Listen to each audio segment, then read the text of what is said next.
Hello, my name's Eric Crump. I'm with the Homewood-Flossmoor Chronicle. We're here today to talk with Troy Holmes, who's running for Flossmoor Board of Trustees. This is part of our Meet the Candidates video interviews series. So we're going to hear from Troy about why he decided to run and what the top issues are from his perspective, and what role he'd like to play on the village board. So, Troy, yes, we're going to turn it over to you. And you decided to run for the board. You must have given it some thought. I did. If you could share those ideas with us. Well, definitely when I came into this town, I just saw all of the great people here. We've got excellence everywhere, whether you're a business owner or a teacher or mom, staying at home. There's a lot of great people here who have a lot of great things to do and say.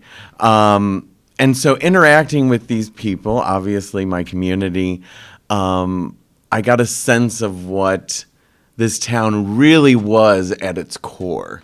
And so I started going to the village board meetings, and I started seeing what the village board was doing and what my town was doing. And I saw some great ways that the town could grow, and the things that they were putting in place to make sure it grows, and I wanted to be a part of that for sure. I definitely thought my qualifications were there, and that I could definitely have a seat at that table. Yeah, tell us a little bit about your background and what those qualifications are and how they could fit in with the board. Sure. Well, right now I work as the business manager for Curiosity Productions. That's a video production company my husband and I started on our dining room table, and grew to one of the largest Black and gay-owned production companies in the Midwest. For what I do for them, I have a whole host of duties, including doing payroll for hundreds of employees. Obviously, the commercial production world is ever-changing every hour of the day.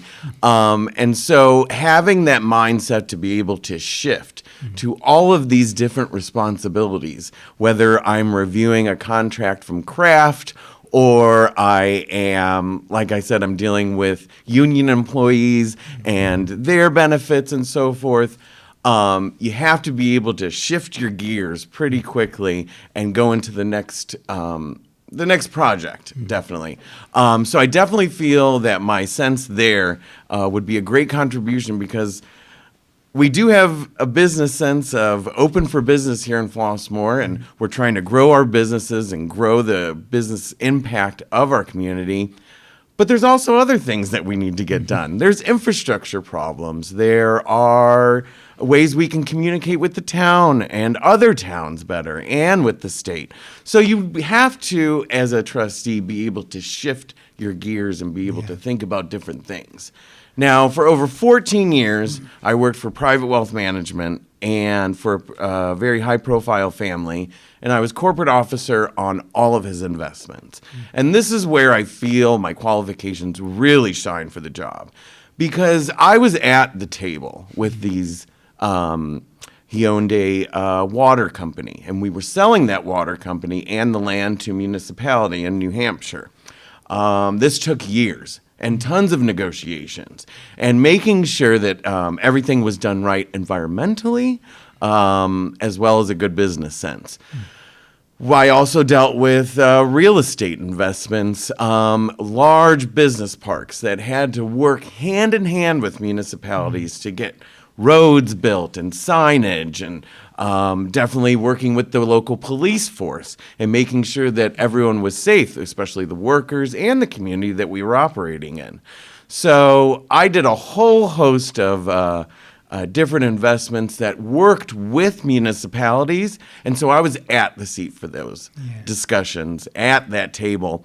I worked for a really good one. I had a good one, but I've also seen bad companies try to come in and take over municipalities, especially when it comes to business.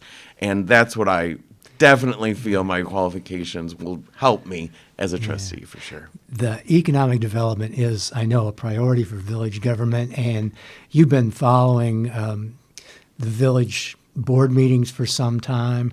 And so I know you're familiar with the progress they're making and the strategies they're using. And I wondered if you see any new opportunities to do anything that isn't currently in the village's approach. I mean, are there other things that you would suggest, Sure. Yeah. We work with a retail, the company is called The Retail Coach, and they really are, they're a company that's going out and recruiting businesses using our metrics of where our reach can be and going out there and getting the businesses in. I've definitely seen this village and other villages in the past, and it is true. Once you get some of these companies who want an intent to come into the village, you get really excited because especially for Flossmoor, we have undeveloped areas that we've never put a business in. So of course, a business coming in, wanting to build, we love that. But we've got to make sure that these businesses are what we want and what we need. You can't just let a business come in, build up shop, and then not even look at their business plan or the economic impact that they're going to show. Because we want that business there for 50, 60, 75 years. We don't need the businesses that are going to close up in 5 to 10. So it's looking at the business plan to make sure we're doing that. Another factor that is just true to my heart is the environmental impact. We have to make sure that these businesses are keeping green Flossmoor green. And I definitely think looking at the environmental impact that they will have on that land and in our community is something we should be looking at right away, especially when they're coming for an intent to build in our village. So I have been assured by some that it is being looked at, but I want to give that priority for sure, definitely. All right. So yeah, being able to vet incoming businesses is an important definitely skill you'll bring. The businesses that we already have here are also part of the economy that needs to be nurtured, and I know there's some worry about on the part of the downtown businesses, especially that it's they're struggling to keep going, and we have a little bit of turnover sometimes down there. Do you have ideas for how the village can provide more? There are limitations, I know, but provide more support for the longevity of our really small businesses. Definitely. I think when you look at any economic impact of a community, you have to look at big businesses and small businesses. The small businesses are the bread and butter of our community. They're donating to our baseball organizations. They're making sure schools have certain things, that the kids need. They are an essential part of any economic plan. Yes. Over the past, I would say 4 to 5 years, there's been a national problem with small businesses. We dealt with that with the COVID breakdown. So people were trying to get them back into these stores to buy goods, especially our small businesses. So I don't think it's a Flossmoor problem. I think it's a national problem. And what I would help to do to bring to Flossmoor is something that our neighboring towns have actually done.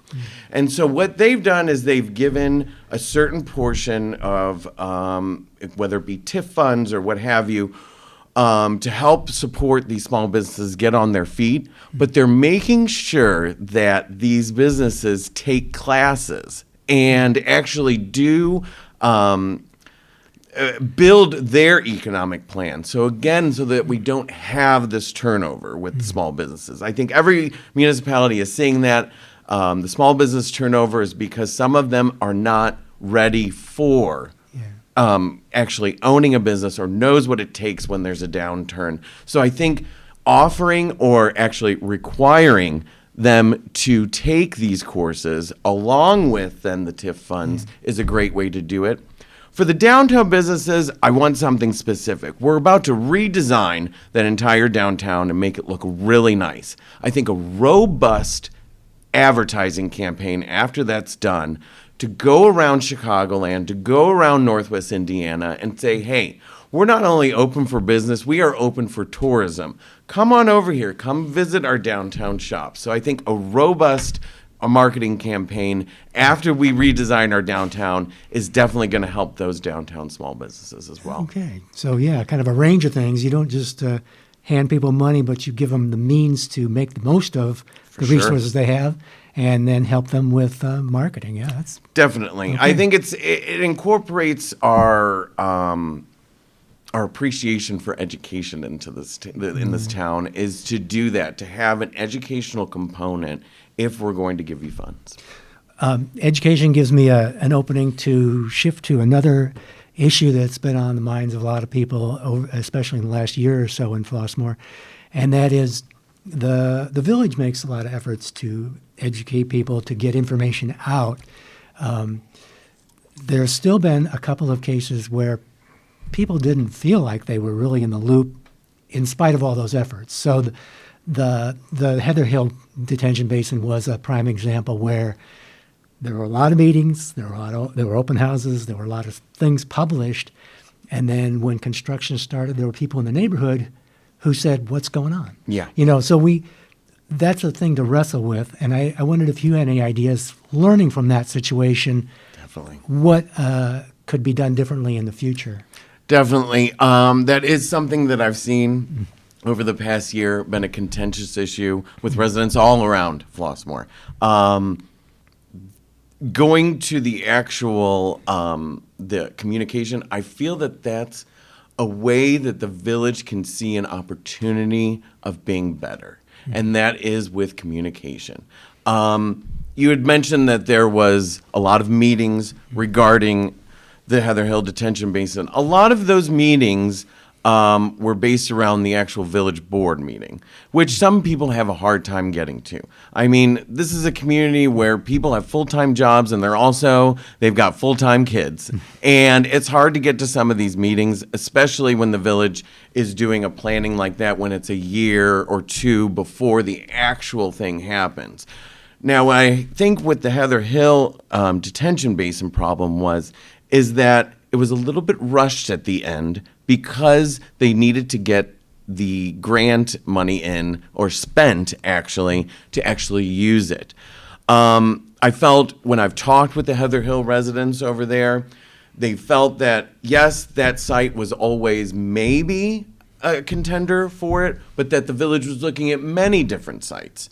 Okay, and then at the end it was, okay, now we've got to put this basin in that's going to change the landscape of our town, and we need to do it within a couple of weeks. Mm-hmm. And so I felt that at that point, maybe we could have taken a few breaks and slowed things down a little bit and do a little bit more of targeted meetings. And when I mean targeted, I mean we are looking at the people who are living right behind this basin. We are looking at the mothers and fathers who are dropping their kids off at the school, which is right next to the basin. We needed targeted meetings to these individuals, especially when the village actually made the decision to actually use that site. And I felt that what I've heard from some of the residents over there was that there was no communication at the end, and that it was a little, obviously they couldn't get to it because they got busy lives, but it was kind of rushed at the end to them, where they couldn't give their input. Okay. That situation raises the question about general community and village board relations. Are there things that you would do as a trustee to, keep people that you're serving in the loop? I mean, what kind of practices would you bring to that problem? Well, again, I'm going to look at some of our neighboring towns, and I love that the mayors and trustees get together for a monthly coffee. And it opens up for the residents to be able to come in, grab a cup of coffee, maybe talk about a few things that are important to them. But it's kind of a relaxed environment. So I definitely want to do that.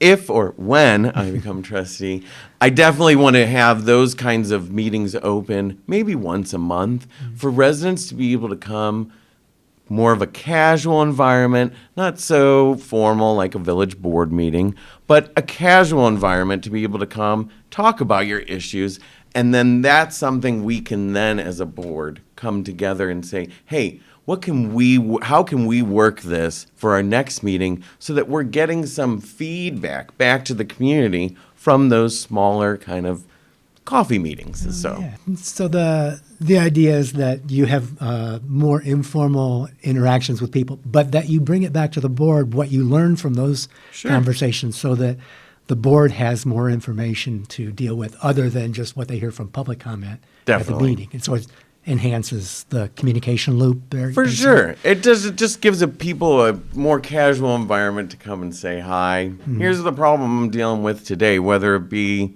oh, I've got this cone outside that's been blocking my driveway for the past 2 weeks, or something bigger. I mean, definitely. Okay, cool. The infrastructure is what kind of brought this conversation up, which is a big project that caused some controversy. There's a lot of other infrastructure projects. Are there things that you think are particularly high priority? I mean, flooding is one, streets are another. Yes. What are there things that the village needs to bring up to the top of the list, do you think, in terms of the whole infrastructure picture? Sure. Yeah. I think for sure I do not want to see people in a boat to get to their home. I definitely don't want to see that. We should not be having that in our village. So definitely those infrastructure projects about the flooding in our streets, priority number one. Yeah. Now, what I'd like to see happen, and what I think is being kind of centralized in downtown, is a walking path. So with the townhomes that they are proposing for the site on Flossmoor Road, that's going to include a path. And that path is going to extend down Flossmoor Road, go right into our central business district. You could go shop, you could go to the train, but then you can continue that path on into our neighborhoods, into our beautiful sculpture park. And I think creating these walking paths, especially centralized near our downtown, it gives people a sense of a kitschy downtown, like, oh, I can go take a walk for a day, go shop, go to the post office. But if you don't create that infrastructure of these walking paths, people are not going to just park and go shop downtown or go spend the day down there. That's what I'd like to see as far as like infrastructure that would be a gift. And the other necessities, though, are definitely those infrastructure projects are needed. They're needed right now. But your path idea leads to another thing I know you're passionate about, which is art. Yeah. And you've had a lot of engagement with the Public Art Commission, and you've brought some ideas to them. And I know you brought them to the village board, too. I wondered if you wanted to talk about what you hope to see in terms of the village's art infrastructure, I guess you could call it. Oh, I love that. Yeah. I love that. Art infrastructure, for sure. Art development, yes. When I came here, I immediately saw the art that just flows in and out of our streets and our neighborhoods. It is amazing to see a village embrace art like they do here. And so what I would like to see the village do is even expand that more. Right now, all of our public art here in Flossmoor is only here because of donations to the village. That is, the village does not give any tax dollars to the Public Art Commission. That is only our residents and non-residents too who help contribute to this beautiful sculpture garden and beautiful sculptures we have around in our neighborhoods. I would like to see more. I would like to see murals. I would like to see definitely more art. I'd like to see more art done by diverse artists.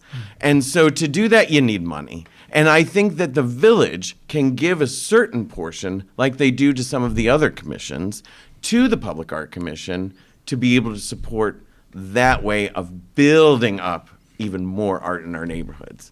But I love it. I love to see it. All right. Thank you. Sure. The shifting gears here a little bit, there's been a lot of people concerned about something that's not specifically in the village's purview, but which may affect everyone in the community, and that is the changes that are happening at the federal level. Yeah. We have a certain amount of chaos and uncertainty that's been introduced to programs and institutions that we've long depended on, and that if they're disrupted, are going to affect residents of the village. I know that federal funding directly to the village is limited, but has also helped with infrastructure projects. So there's a couple different levels at which the community could be affected. And I just wondered if you had ideas about what role the village government could play in helping all the residents kind of weather this tumultuous time. It's definitely a tumultuous time. I think we're dealing with a lot of uncertain times. Mm-hmm. We've never had this kind of cutback from the federal level, on the federal level, as far as spending, or I know so many of my neighbors have federal jobs as well that are in jeopardy. What's great about Flossmoor is that we do appreciate and celebrate our diversity. I feel that there has been an attack on diversity from the federal level since we've gotten our new president.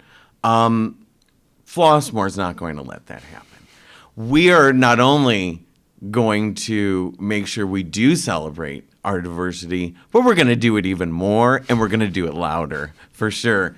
As far as some of the federal grants that we may lose out on for infrastructure or what have you, what I would say to that is that we live in a great state of Illinois that also gives grants to great projects like what the village is doing with infrastructure.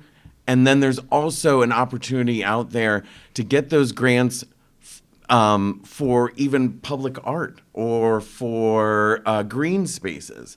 Those state grant levels really do matter. So I think definitely honing in at a state level for that kind of money is crucial, especially when it's being cut off from the federal government. Mm-hmm.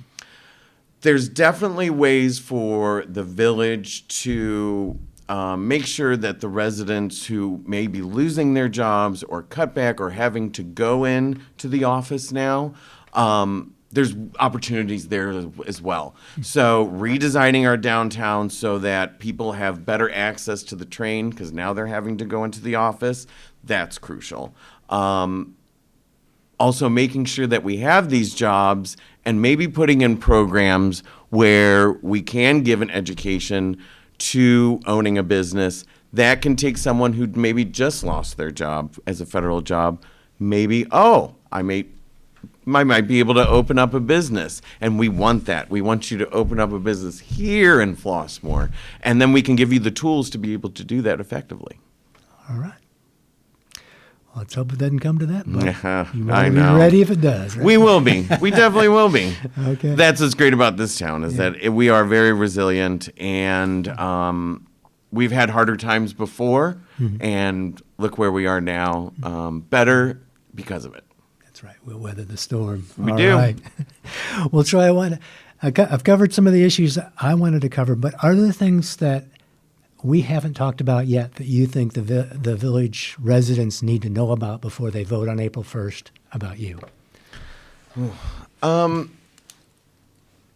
I definitely want people, so here.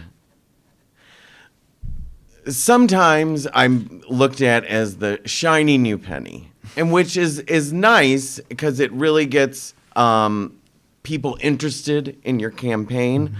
But what I really want them to know are my qualifications and that I am ready for the job of trustee.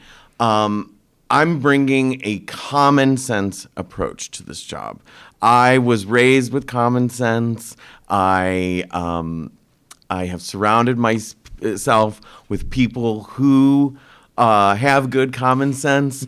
That's something we can bring to the village. And I know that every vote that I will take will be a common sense vote.